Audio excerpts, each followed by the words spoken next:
So welcome. We're going to start our chapter on capacitance now. So let's just talk about capacitors. We saw one in class. They tend to be parallel plate devices, and we connect them to some kind of voltage source, and they store charge. And you might say, well, why on earth would you want to do that? There's two reasons why you might want to use capacitors, at least two reasons. But there's a number of reasons. One is you might actually want to store energy. And by creating that electric field, by pushing all those charges together, it's like putting a whole set of springs in a box and closing the lid on it. And when you let the lid open, all the springs bounce out. And when you basically, if I was then to connect a light bulb to this, you know, I could, let's say I disconnect the battery and then I connect a light bulb to this, then you'd light up the light bulb wherever there was energy, you know, etc.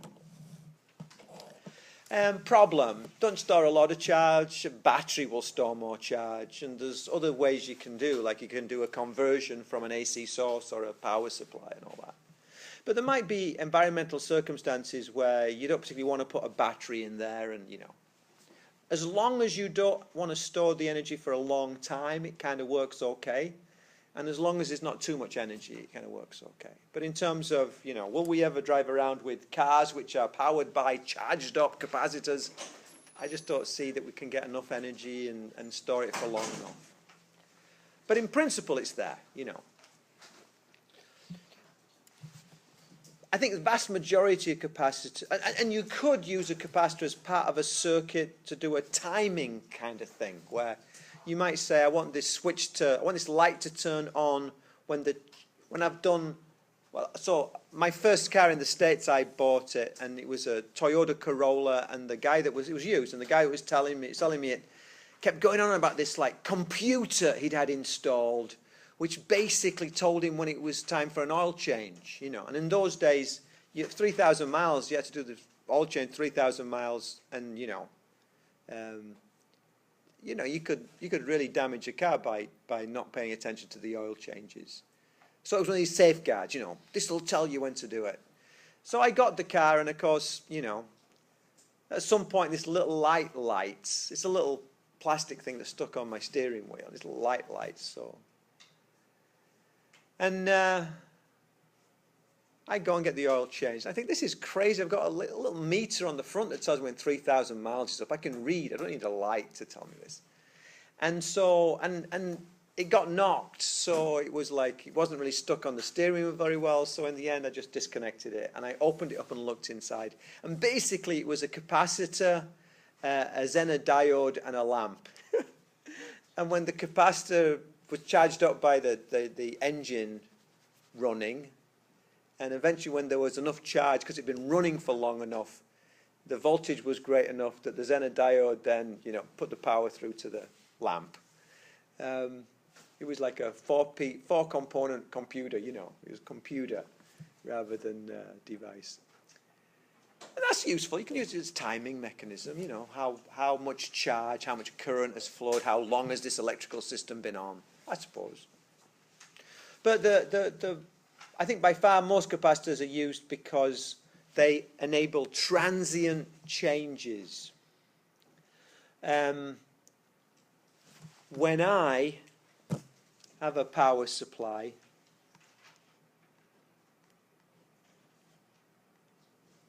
and I have a capacitor, you can never have a capacitor without a resistance. You can never have a circuit without resistance. So there's going to be a little bit of resistance. Sometimes we draw the schematic diagram without the resistance, but really the resistance is there. When I have a switch and I close it, then I might be suddenly applying a voltage. So here's the voltage of the EMF, which is the power supply voltage, and I suddenly turn it on. And what happens is that voltage is not immediately and completely applied all across the capacitor. It's kind of shared between these two components. And initially, in fact, because there's no charge on the capacitor, there is no voltage on the capacitor. And all the voltage is on the resistor. Big current flows. But then as time passes, the charge on the capacitor increases, and so the charge in the capacitor increases, and so the voltage across the capacitor increases, and so the voltage across the resistor decreases, until eventually all the charge is across the capacitor, and there's no charge across the resistor because no more current flows. And if you look at that on a graph, what you'd see is, if that's the instant when the switch is closed, if you look at the voltage across the capacitor, it looks like that. This is potential difference across the capacitor. And if you look at the potential difference across the resistor, it looks like that. Because these two added together make the top one. So this is the V, and this is potential difference across the resistor. That can be kind of useful. It kind of gives you a time delay. That can be really annoying because it gives you a time delay. Depends on what you want. But it's going to happen. So sometimes you'll use capacitors because you want this time delay. And other times you'll want to take into account the capacitance that's inherently in your circuit because you don't want this delay.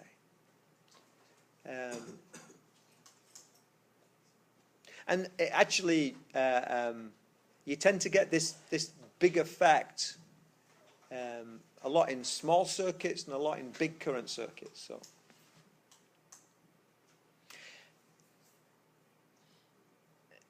and then what you find, this transient effect actually has the effect that capacitors tend to let fluctuating signals through, but they block steady signals. So if I have a voltage which actually has a bit of a ripple on top, but it's got this, we call it a DC offset, direct current offset. It's basically a offset. It's basically a certain voltage, 9 volts constant, just like it's there. And I want to amplify this signal. I want to see this signal. Maybe that's talking. But I want to make that louder. If I amplify the whole thing, it gets massive. And I've got this louder signal, but on top of this huge background. That's a real problem. So I want to get rid of the background. If I put my signal through a capacitor, what happens is what was that, when I put it through a capacitor, becomes that. And then I can amplify it, and it becomes that. So often you'll get what you call decoupling capacitors. And what they'll do is they'll get rid of that DC bit, and then you can amplify. So you'll find that you might have these decoupling capacitors throughout a circuit to make sure that you don't get these offsets encroaching. So that's really useful. And then the other thing that it's classically used for is if a capacitor is a high frequency, high pass filter. And we'll get to that later. And there's another thing called an inductor, which is a magnetic kind of device. And that's a low pass filter. We put those together and we get a band pass filter. And that's how tuning circuits work. When you have a radio set, in principle, there's an inductor inside and there's a capacitor inside.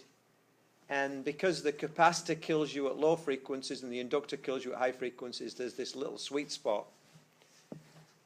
And that's the sweet spot, that's the frequency of the radio station that you are listening to. It's not that the radio antenna doesn't pick up all the radio stations in your locality. It does. It picks up every one of them. But you don't hear every one of them because you have a tuning circuit inside, a capacitor and an inductor.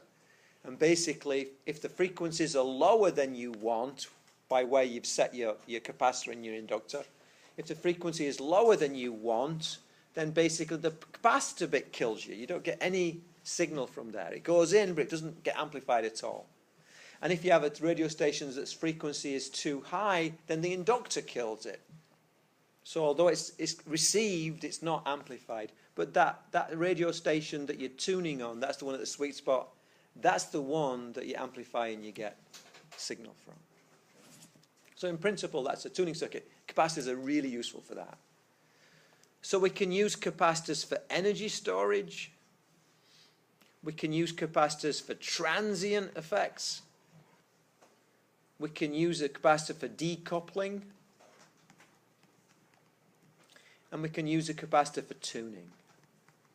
So they're all pretty useful things. So you find a lot of capacitors around. Big capacitors, small capacitors, you name it.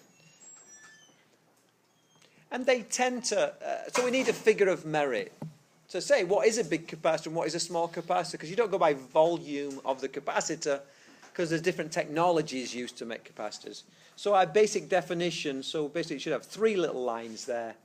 Our basic definition is that the capacitance is equal to or defined as the amount of charge divided by the potential difference that causes that charge. So if I have a capacitor that's part of a circuit, no matter what the circuit is like, I look at the potential difference, my pot diff. What's the potential difference across it? That's delta V, measured in volts. And I look at the charge that's on it, positive and negative. And it's like how much positive charge in it, or you could say how much negative charge there is in it. If you take the positive and you add it to the negative, you get 0, so they don't mean that. They mean how much positive charge is on it, which is the same as how much negative charge is on it. And it's the ratio of those. So if you have a big capacitor, you get more charge for a given voltage. And if I have a little capacitor, I have a little bit of charge for a given voltage. So the bigger the capacitor, the more charge you can store for a given potential difference. There's my definition. The units are the farad. And it's measured in, it's 1 coulomb per volt. For every volt of potential difference, you get 1 coulomb of charge on your capacitor. Farad, named after Faraday. And we saw, micro coulomb capacitors. It's unusual to get a 1 coulomb capacitor. You can find them, but, they're not commonly used. A lot of charge in a 1 coulomb capacitor. How much charge can a 7 picofarad capacitor hold when 4 millivolts of potential difference is applied across its terminals? So here's my capacitor, here's my terminals. I'm going to say that we have 4 millivolts applied between there and there. And this is a 7 picofarad capacitor, and I want to know the amount of charge.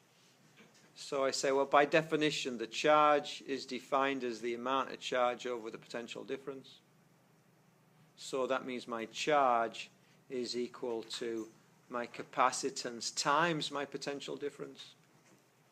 So in this case, it's equal to my capacitance, which is 7 times 10 to the minus 12. And my potential difference is 4 times 10 to the minus 3. So my charge is equal to 28 times 10 to the minus 15. And charge is measured in coulombs. Can you see a problem here? Can you see there's like something that's unfortunate in that we're using coulombs represented by C, and we're using capacitance represented by C. It's easy to get them confused.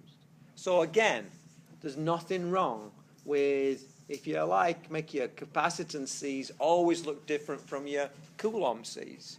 You got to make it recognizable. You can't say, I'm going to use Zeta for the units, because no one will understand. But you can, curvy C's or squarish C's, or makes a big difference. By the way, that is 28 times 10 to the minus 15 over 1.6 times 10 to the minus 19 electrons. If I get my calculator and go 28 second EE to the minus 15, enter, and then divide that by 1.6 second EE to the minus 19, I'm getting 175,000 electrons. Might seem like a lot, but it's an amazingly small number when you think about it. Yeah. Okay, that's one skill. Next skill, using the same equation. Which trace best represents the relationship between the charge on the capacitor and the potential difference across the capacitor? So, okay, so I want to link charge on the capacitor with potential difference.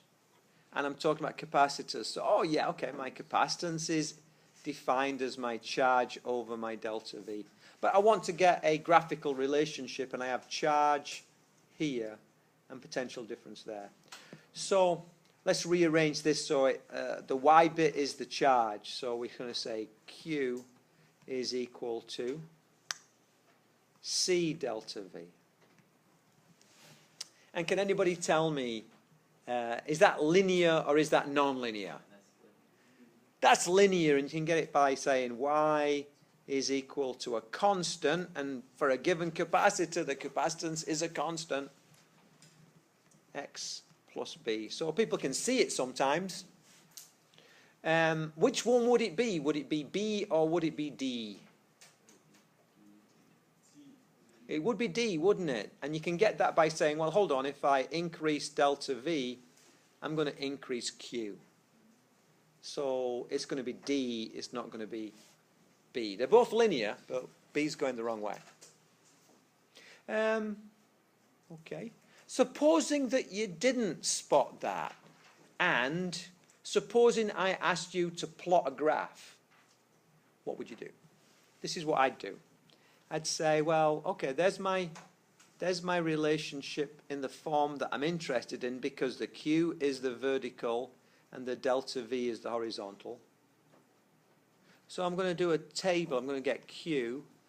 I'm going to link it with delta V. I'm going to let whatever's constant, let's C equals 1 farad. Why make it anything else? If it's constant, call it 1. I'm going to say delta V is 0, 1, 2, 3, 4, 5. I'm going to say Q, well, Q is 1 times 1, which is 0 times 1, which is 0. In the next one, it's 1 times 1, which is 1. In the next one, it's 2 times 1, which is 2. 3 times 1, which is 3. 4 times 1, which is 4. 5 times 1, which is 5. I just made up a table. And then I would look on my exam sheet, and the exam sheet would have literally this.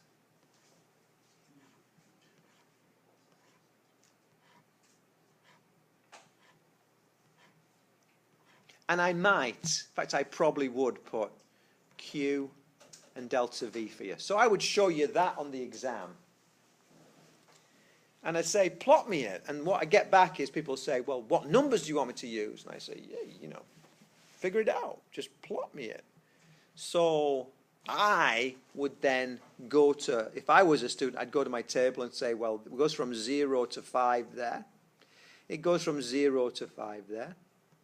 And I go, well, 0 and 0, and 1 matched 1, and 2 matched 2, and 3 matched 3, and 4 matched 4, and 5 matched 5. Oh, look, it's a straight line. And that would get the points.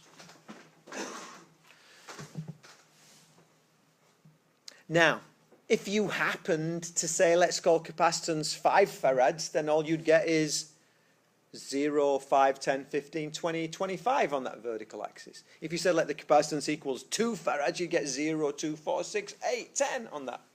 I mean, you know, you get a straight line.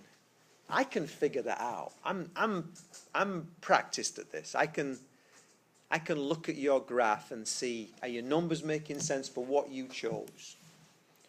And I think that's I think it's important that I don't give you the numbers, because that's what makes people feel uncomfortable. It's like, where should I begin? And you got to live with this thing. When you're on a job site or when you're designing something, there's nobody telling you go between 0 and 10. You got to look and say, what makes sense for this? And so part of that exercise is making you face, what do I do when you don't give me any numbers? And so it's a skill, so you've got to live with it a little bit. So practice that a bit. I still ask these guys, but more and more I'd like to ask some of these graphical things. And it's just been comfortable with, I'm going to go from, what I typically do is I'll always go from 0 to 5 on my x-axis, and then I figure out what to do on my y-axis, you know. And you got to label it right so I can actually see what numbers you chose. It takes me a bit of a time to grade sometimes, because people sometimes use wacky numbers, but I can look at the thing and I can figure it out. So let's do that. Cool. So that's another skill.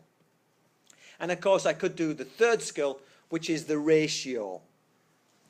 Let me just do one of those because they're useful. I wonder if I can find a... I'm going to do the ratio down here, okay?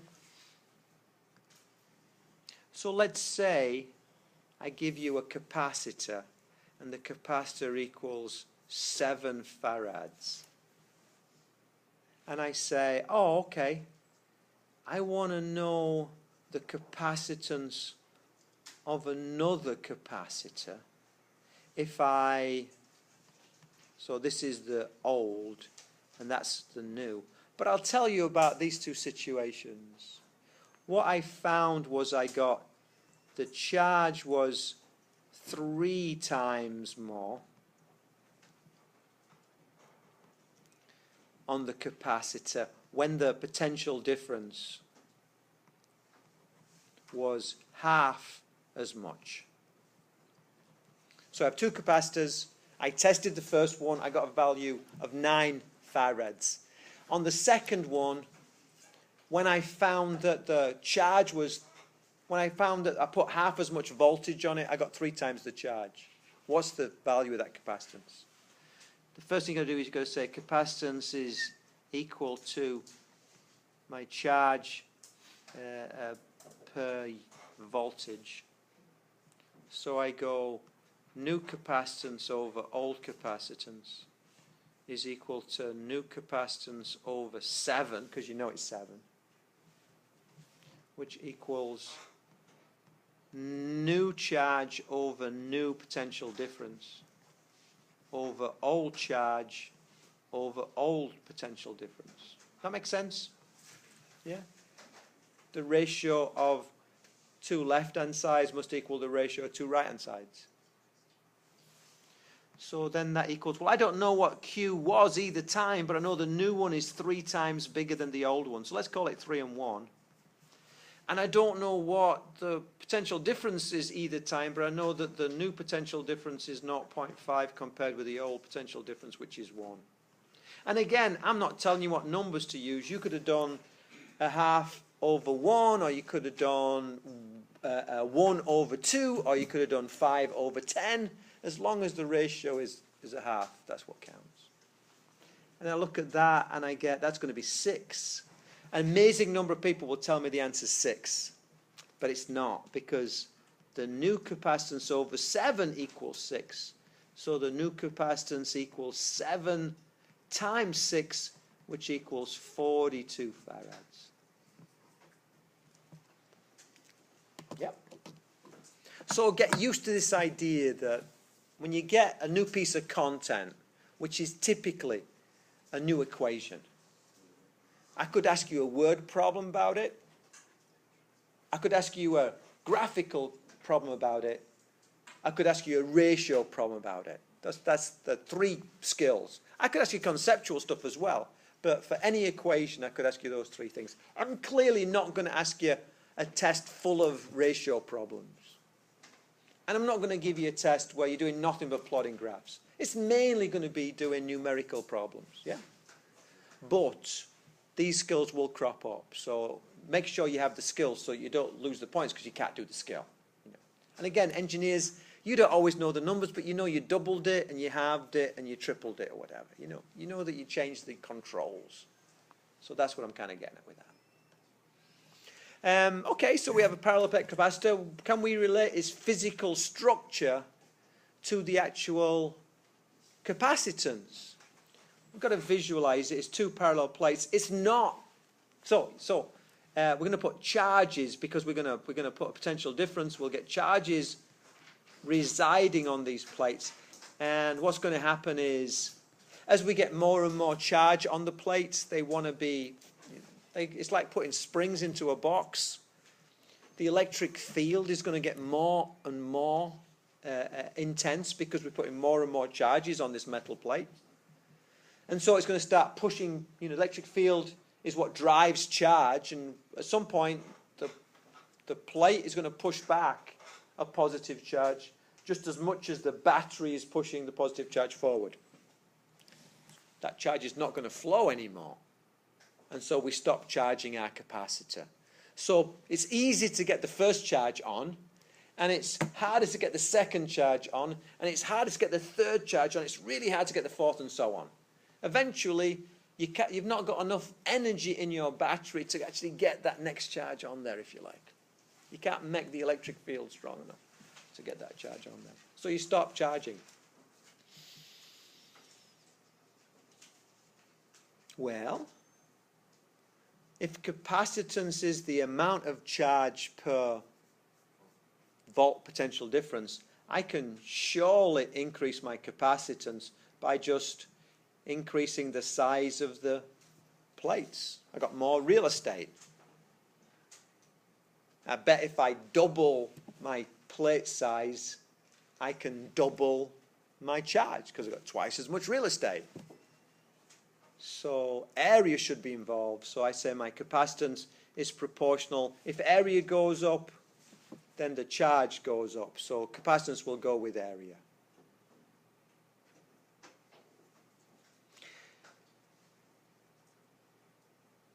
What's not so obvious is it's also to do with the separation.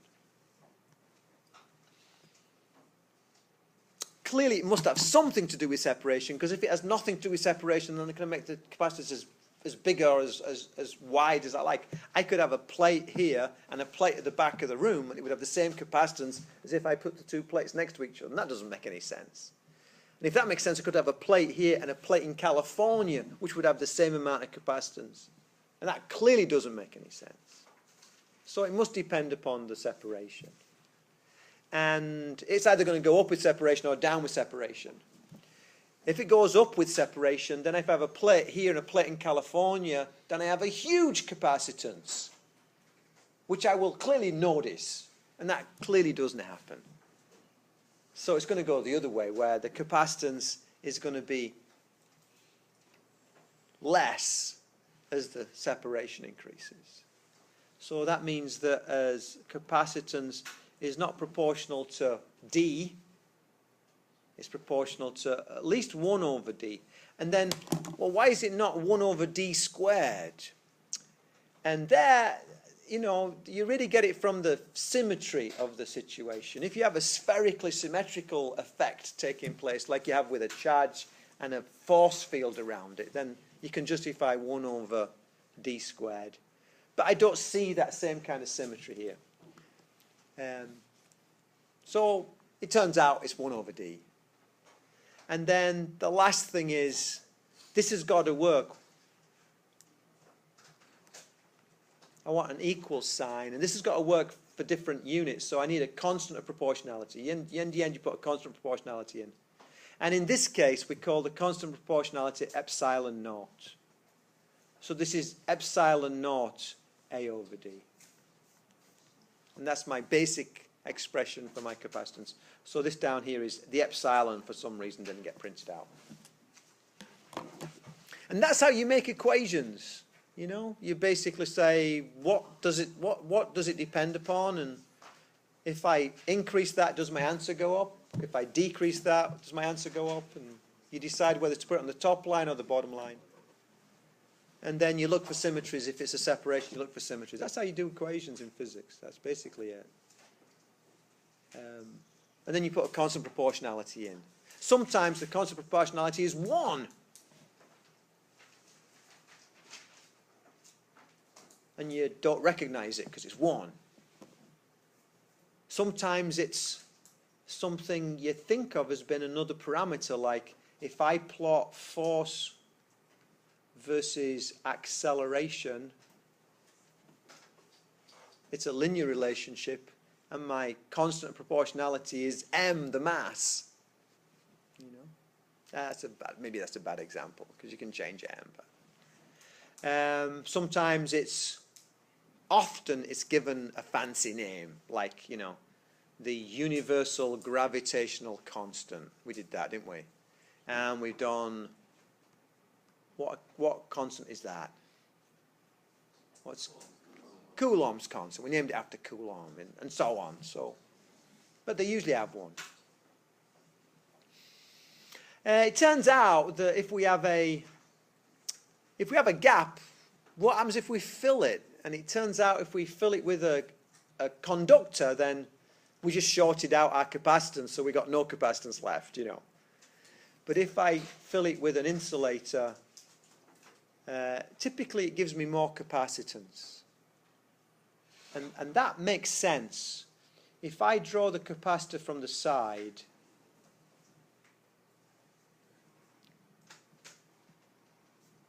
and of course I have a voltage source connected, so that I drive positives on here. Let's say we have 4 positives. And of course at the same time I'm driving my negatives on there. Yeah? It stops charging up when the electromotive force is not sufficient to overcome the repulsion of these charges. So I have, if you imagine, I have a 5th little charge there that wants to get on that plate. It's been driven by the battery, but it's been pushed back by the electrostatic field caused by those positive charges, yeah? Well, and that's it. There's your charge, here's your voltage, there's your capacitance. You're done. That's the size of that capacitor. It's that charge divided by that voltage, and you're done. But what I can do is I can fill that gap with an insulating material. Let's say paper, or let's say plastic, or let's say an oxide film. A ton of things. Now, normally an electron and an atom are symmetrical. The electron cloud and the proton cloud kind of like they're spherically symmetrical, so they balance each other. You know, the electrons are all round and the protons are in the middle, and they're symmetrical. But if I apply a field, then what would happen is that the electrons would be pulled kind of more up, and the protons would be pulled more down. And so we tend to symbolize that by the positive and negative. There's all my positive, there's all my negatives, that kind of thing, yeah? It's a very small effect in reality.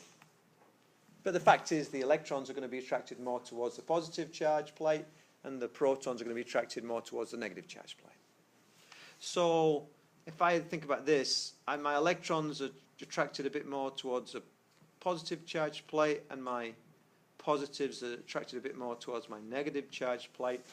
And if you look at this now, this electron down here, this electron down here is now faced with another situation. It looks, and it sees these 4 positives saying stay away, but now it sees these 4 negatives saying come here. Now they're a bit further away, so they're not as influential. If you like, you can imagine that those 4 simply cancel out that positive. So now it looks and it sees a net of 3 charges, because there's 4 positives, but there's these other negatives kind of cancel one of them out. So now it's pushed by the battery, and it's not pushed away as much by that plate. So it can squeeze on. And same for the electron on that side. So now we have 5 charges for the same potential difference by simply adding that insulator inside. So if capacitance equals my charge over my change in potential, I've not changed my change in potential, but I have increased my charge on my capacitor. So I have increased my capacitance. So dielectrics, these insulating films, tend to be really useful for increasing the capacitance of the capacitor. And they're actually, what's coincidental about them is they're really good spacers. If you try to get a very big area capacitor and hold it close, because you want a big capacitance, so you want it close, and you want a big area because you want a big capacitance, that's an engineering nightmare, to try and make 2 plates that are incredibly close but over a large area. That's a disaster. That's like very hard to make. But on the other hand, if you use the insulator as the spacer, you simply get 1 roll of aluminum, you get some insulator like wax paper, you get another roll of aluminum, you get another piece of wax paper, just roll them up. And if you roll it up nice and tight, then you know the thickness of the gap because it's the thickness of the paper. So it makes it really nice for making good, reliable, cheap capacitors. Just roll them up, put them in a can, boom, you're done. It's great. So the dielectric serves a couple of purposes. In practical terms, it's your separation, but in real terms, it also increases your capacitance. So we need to modify our equation, and I don't even bother with that first equation. I simply say C is equal to K epsilon naught A over D. K is my dielectric constant. Air, vacuum, K is 1. For most insulators, it goes up. I suspect if you worked it, you could make some kind of dielectric that would be like letting charge leak away. I don't know, I'm guessing. But from practical circumstances, you're only going to be asked questions about materials where it either has no effect like air or it makes the capacitance bigger. So here's an example. So how big is the gap between the plates of a circular air-filled capacitor? There's my capacitance. Here's my radius. So first of all, I'm going to draw it from above. 4 centimeters. And I know my C is equal to 3 times 10 to the minus 6 farads.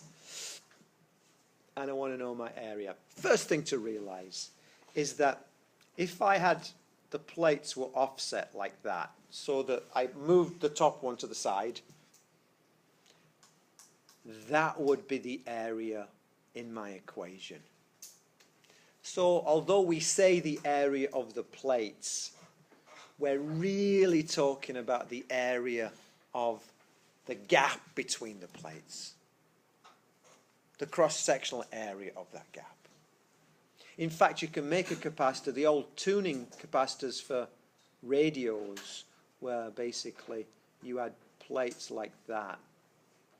And as you turned the knob, you turned this plate so it moved more and more around, and you were increasing the capacitance because you were increasing this overlapped area. It was that overlapped area that determined the size of that capacitor. And as you turn the knob, you turn the overlap area more or less. So it's a clever way. So it's not the size of the plates. Capacitors are really about the gap. They're about the electric field in the gap rather than the charge that's on the plates, although we start off talking about the charge on the plates. So let's have a look. I have a radius is equal to 4 times 10 to the minus 2 meters.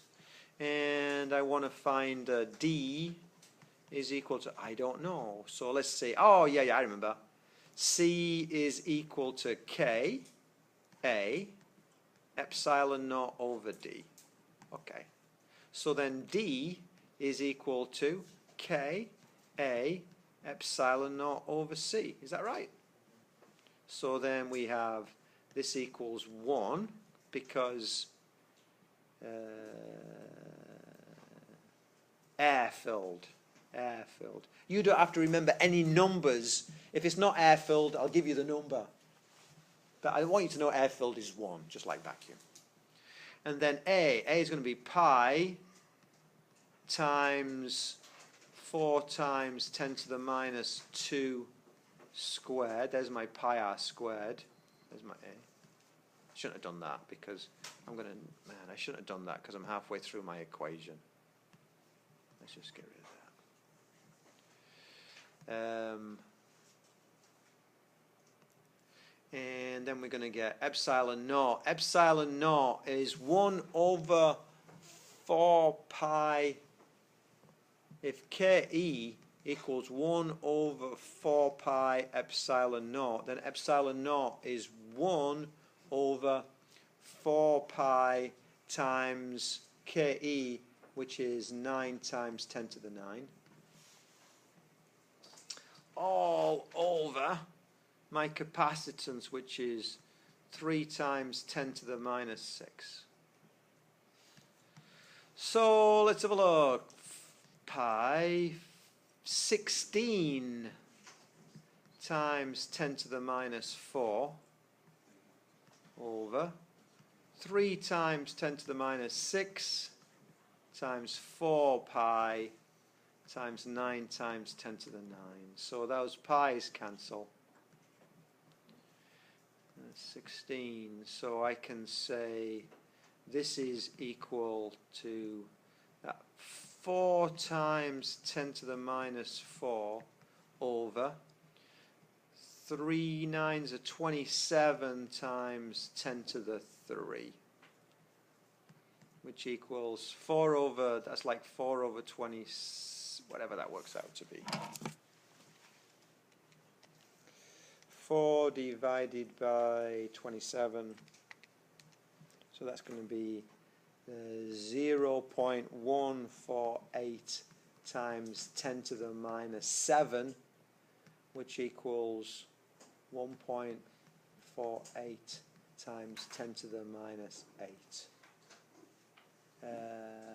1.5 times 10 to the minus 8. Yep. Cool.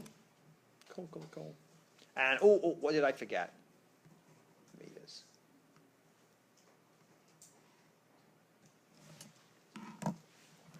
And for those of you who are interested in teaching, there's a good example of what not to do in teaching.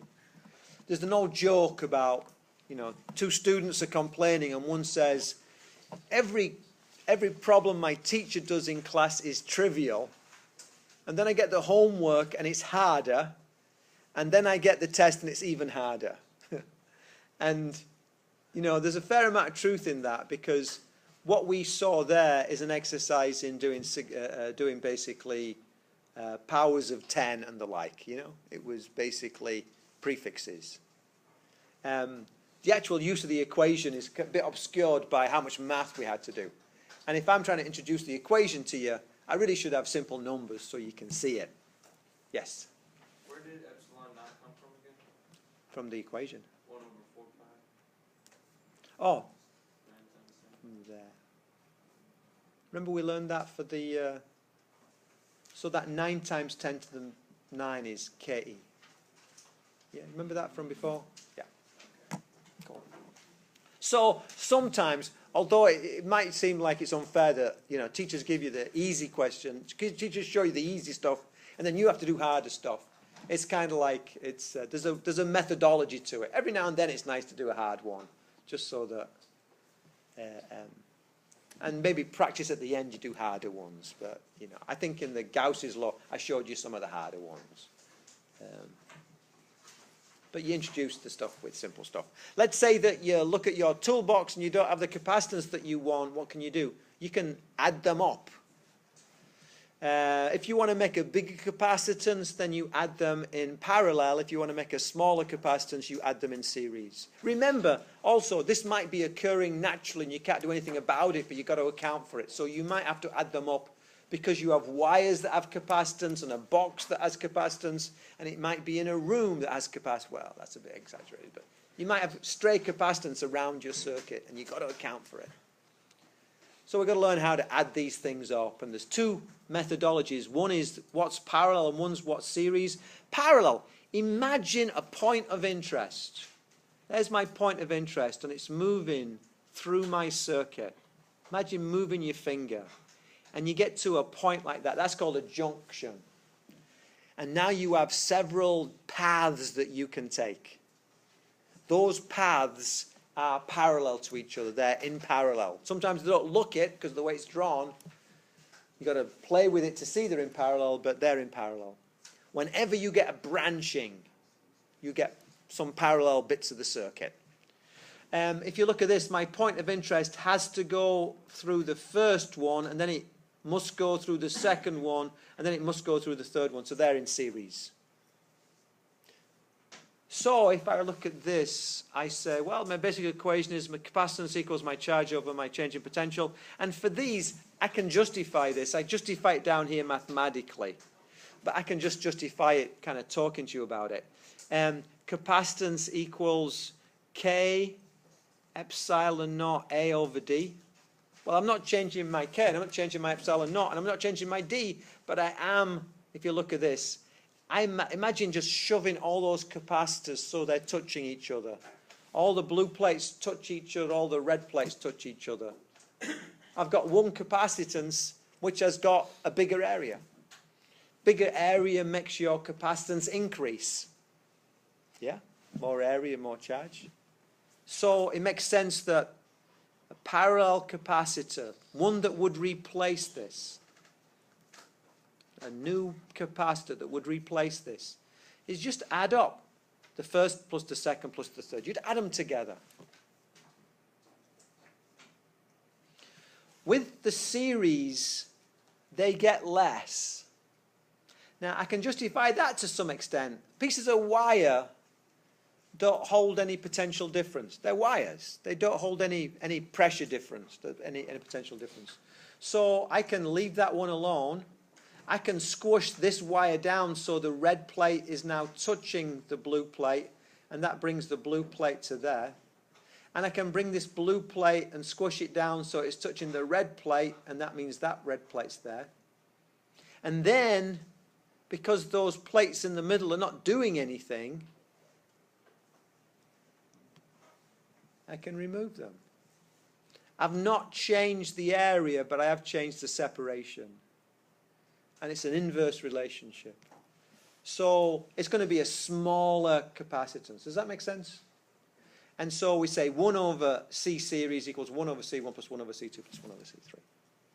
They're the two things. So first skill, you've got to recognize what's in series and what's in parallel. And second skill, you've got to remember the equations.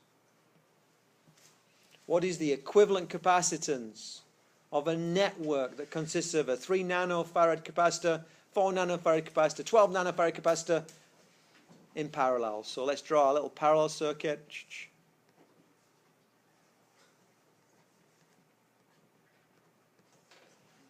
There's my parallel circuit.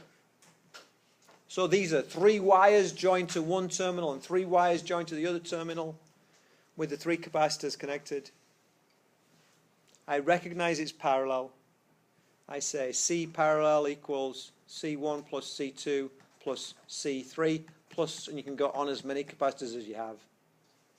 So C parallel equals 3 plus 4 plus 12 nanofarads, which equals 19 nanofarads. Boom.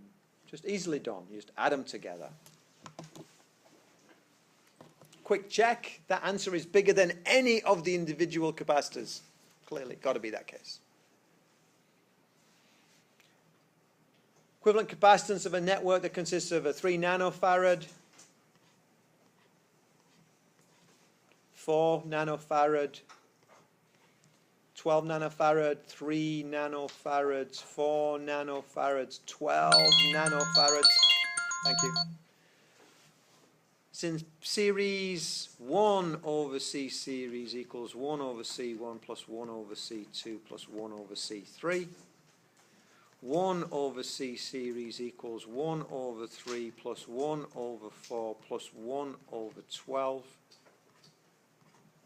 which equals 4 plus 3 plus 1 over 12, common denominator. 1 over C series equals 7, 8 over 12. So therefore, C series equals 12 over 8, which equals 1.5 nanofarads. I can leave I don't need to put the nanofarads all the way through because I know they're all in nanofarads. If they weren't, I'd have to mess with them, but I know they're all in nanofarads. Most common mistake, people tell me that the answer is 0.66 because they're not putting 1 over C equals. They're just going, oh, the answer's 1 over 3 plus 1 over 4 plus 1 over 12, and they figure it out, and because they're not thinking in sentences. That's a sentence. It's a complete thought. That's a phrase. And if you're thinking in phrases, you tend to make mistakes because you don't have the beginning part of the sentence on there. Not mathematically hard, it's just you're not thinking of it. So try and school yourself in writing the complete equation down. Write down the original equation, write down the equation with numbers substituted into it, rearrange, get your answer. It's when people do things in their head and use the paper as a jotting pad, they tend to make mistakes, and yet the answer's wrong. It's not that it's beyond you, it's just that the answer's wrong because of technique, really. This is a more realistic one. Let me have a quick look. Yeah. This is a more realistic one. So the trick with these is to recognize which bit is unambiguous. No confusion about. The 2 is unambiguously connected in parallel to the 4. There's no mistake about that. There's no interpretation. They're just in parallel with each other. The 3 is in series with the 12, but are those in series with the 2 or in series with the 4? You know, you can argue it either way. I mean, you can say they're not in series, but you know, the parallel bit is in series with the series bit. So it's confusing. So do the unambiguous bit first. So I go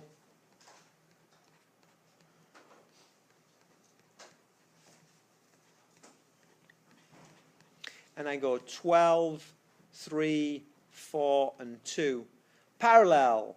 C parallel equals C1 plus C2, which equals 2 plus 4, which equals 6 farads.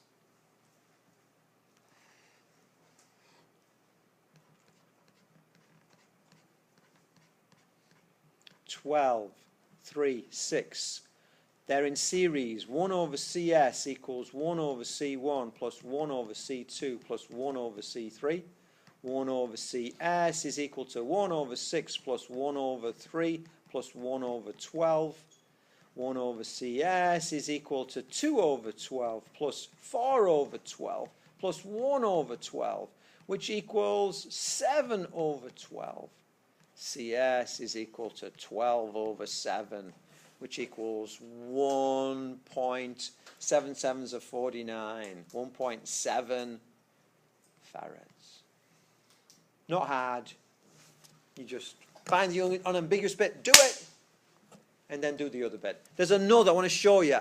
There's a million things I could draw, but these are 2 classic designs.